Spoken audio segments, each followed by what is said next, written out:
Parade ground में ही कि क्या वे मंत्री पद की शपथ लेंगे। पंकज राणा हमारे साथ जुड़े हैं। जी पंकज, क्या जानकारी देंगे?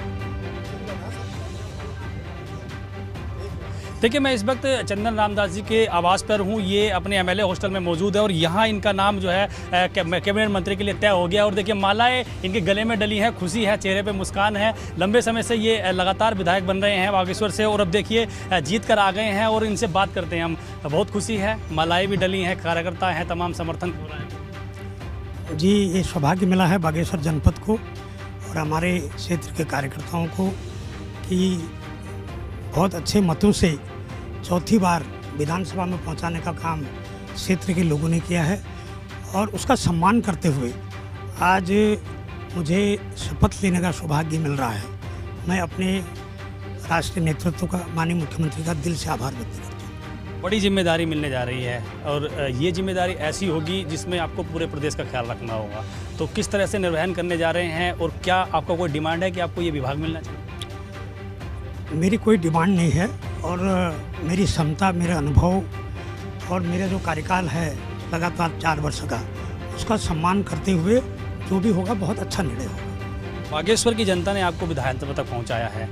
बागेश्वर के लिए कुछ खास प्लान तैयार किया है आपने कि मंत्री बनने के बाद वहां आप बड़ी योजनाएं लेके जाएंगे, कुछ अच्छा करने जाएंगे? बिल्कुल, जो काम कुछ अधूरे रहे हैं उनको पूरा करने का काम, तो बागेश्वर को मैंने बनाया है उसको सजाने का काम और बागेश्वर को आदर्श जनपद और अपनी विधानसभा बनाने का हमने संकल्प लिया है, उसका पूरा करने का समय आ गया। टीम धामी का हिस्सा बन गए हैं आप और जिम्मेदारी बहुत ज़्यादा आपकी बढ़ गई है। तो अब आपको क्या लग रहा है, जिस तरह से पिछली सरकारें रही हैं, जो उथल पुथल सरकारों में रहा है, कोई मंत्री पद को लेकर लगातार सेटिंग गेटिंग करता रहा, दबाव बनाता रहा और फिर मुख्यमंत्री बदलते रहे, तो इस बार क्या उम्मीद लग रही है? क्या स्थिर और बिल्कुल ठीक है सरकार चल रही है? धामी जी के नेतृत्व में स्थायी सरकार बनेगी, मजबूत सरकार बनेगी, निष्ठावान और ईमानदार सरकार बना के जो हमने संकल्प पत्र में जो लोगों के लिए वायदे किए हैं उनको पूरा करने का समय आया है, उसको पूरा करेंगे। किसको देंगे ये श्रेय, मंत्री बनने का और जीत का श्रेय किसको देंगे? जीत का श्रेय तो मैं अपने कार्यकर्ताओं को दूंगा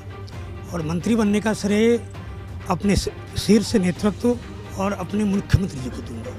आपकी अपनी मेहनत भी रही होगी, आप भी देखिए चौथी बार बन के आए हैं विधानसभा, तो ये अपनी मेहनत भी होती है। आपने अच्छे काम किए तभी आप जीते। मेहनत के साथ साथ जो कार्यकर्ताओं का समर्पण रहा, जो मुझे भारी बहुमत से वहाँ से चौथी बार जिता के उत्तराखंड की विधानसभा में पहुँचाए, ये श्रेय उनको जाता है। जो चंदन रामदास जी थे और देखिए पूरी तरह से तैयार हैं, कुछ देर में शपथ लेने के लिए जाने वाले हैं। समर्थक उनका इंतजार कर रहे हैं, उनके विधानसभा क्षेत्र समर्थक आए हैं, लगातार उनके पास आ रहे हैं, कोशिश कर रहे हैं कि उनसे एक बार मिले, फ़ोटो खिंचवा रहे हैं लगातार, क्योंकि कैबिनेट स्तर पर जाकर उनकी कई तरह की जिम्मेदारियां बढ़ गई हैं और उनको अब बड़े बेहतर तरीके से काम करना होगा। सिर्फ बागेश्वर के लिए ही नहीं करना होगा, प्रदेश के लिए करना होगा और प्रदेश में अब ये देखना होगा कि पोर्टफोलियो के आधार पर किस तरह से इनको जिम्मेदारी दी जाती है और धामी कैबिनेट में शामिल होकर ये किस तरह से राज्य के विकास में योगदान देते हैं। जी बिल्कुल पंकज, देखिए और अवधेश का अब सीधा रुख कर लेते हैं। जी अवधेश भी सीएम आवास से हमारे साथ जुड़े हुए हैं और जिस तरह से आपने भी पंकज जानकारी दी है कि चंदन रामदास, देखिए एबीपी गंगा की खबर पर मुहर लग गई और अब देखिए ये आवास की तस्वीरें हैं। जी अवधेश, क्या देख पा रहे हैं? बिल्कुल अनु, देखिए अब मुख्यमंत्री किसी भी वक्त निकल सकते हैं, नारेबाजी चल रही है और गाड़ी उनकी तैयार हो गई है, उनका काफिला तैयार है और बस इंतज़ार हो रहा है, थोड़ी देर में निकलेंगे और जानकारी मिल रही है कि मुख्यमंत्री अभी परेड ग्राउंड की तरफ रवाना होने वाले हैं। वक्त से पहले वो निकलेंगे क्योंकि तमाम व्यवस्थाएं जो आखिरी स्तर की हैं वो हो सकता है देखें। और देखिए ये पूरी तरीके से जो सिक्योरिटी है वो अलर्ट हो चुका है और गाड़ी तैयार है उनकी और किसी भी वक्त मुख्यमंत्री निकल सकते हैं और कार्यकर्ता यहाँ से पूरी तरीके से रवाना हो चुके हैं। पर हम गाड़ी भी दिखा देते, देखिए ये गाड़ी तैयार है और यहाँ से अब मुख्यमंत्री का इंतज़ार हो रहा है और मुख्यमंत्री अब रवाना होंगे तो सिक्योरिटी पूरी तरीके से अलर्ट पर है और यहाँ पर देखिए जितने भी कार्यकर्ता हैं सब वेट कर रहे हैं। हालांकि अब मुलाकात इनकी हो पाएगी या नहीं हो पाएगी, लेकिन देखिए अब इंतज़ार हो रहा है और इसी गेट की तरफ सबकी निगाहें हैं। किसी भी वक्त मुख्यमंत्री निकलेंगे और यहाँ से फिर वो परेड ग्राउंड के लिए रवाना हो जाएंगे, ऐसी जानकारी मिल रही है। इसके पहले हो सकता है कहीं जाए, लेकिन फिलहाल अभी जो शुरुआती जानकारी इसके मुताबिक कि परेड ग्राउंड ही मुख्यमंत्री निकल सकते हैं। तो नारेबाजी शुरू हो गई, यहाँ पर नारेबाजी हो रही है, शुभकामनाएं लोग दे रहे हैं और इसी देखिए यहाँ पर सिक्योरिटी के लोग जो हैं वो गेट के पास दिख रहे हैं और किसी भी वक्त वक्त मुख्यमंत्री आ सकते हैं और यहाँ से मुख्यमंत्री रवाना होंगे, क्योंकि थोड़ी देर पहले वो आए थे, उन्होंने कार्यकर्ताओं से अपील की थी कि आप लोग परेड ग्राउंड पहुँचिए शपथ ग्रहण के लिए। और अब किसी भी वक्त मुख्यमंत्री निकल सकते हैं, क्योंकि सूचना ये आ गई है कि मुख्यमंत्री अब बाहर आ रहे हैं।